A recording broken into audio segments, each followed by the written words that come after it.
Telugu PMC ప్రేక్షకులకు స్వాగతం. Hi friends, మీరు గనక ఇప్పుడే మా ఛానల్కు వచ్చినట్లయితే మా ఛానల్ని సబ్స్క్రైబ్ చేసుకోండి. సబ్స్క్రైబ్ చేయడంతో పాటు పక్కనే ఉన్న బెల్ ఐకాన్ని క్లిక్ చేయండి. మా టీవీలో ప్రసారం అవుతున్న సూపర్ హిట్ సీరియల్ గుప్పెడంత మనసు. ముఖేష్, రక్ష, రిషి, వసుధార క్యారెక్టర్లు అద్భుతమైన నటనతో యూత్తో పాటు ఫ్యామిలీని కూడా ఆకట్టుకుంటున్నారు. ఇతర ముఖ్య పాత్రలో మహేంద్ర క్యారెక్టర్లో సాయి కిరణ్ నటిస్తుండగా జగతి క్యారెక్టర్లో జ్యోతిరాయ్ నటించి మెప్పించింది. జగతి ఫ్రెండ్ క్యారెక్టర్లో చంద్రలక్ష్మి జోస్ అనుపమ క్యారెక్టర్లో నటిస్తుంది.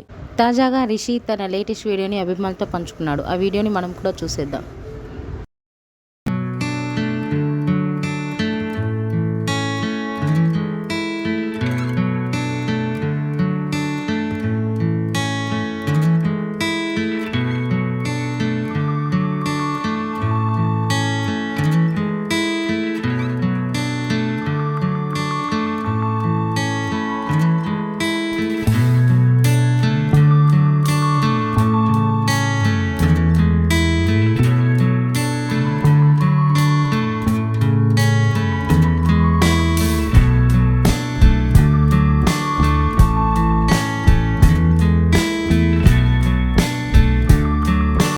ఈ వీడియో మీకు నచ్చినట్లయితే లైక్ చేసి మరిన్ని టాలీవుడ్ లేటెస్ట్ అప్డేట్స్ మిస్ అవ్వకుండా చూడాలంటే తెలుగు పిఎంసి ఛానల్ను సబ్స్క్రైబ్ చేసుకొని పక్కనే ఉన్న బెల్ ఐకాన్ని క్లిక్ చేయండి.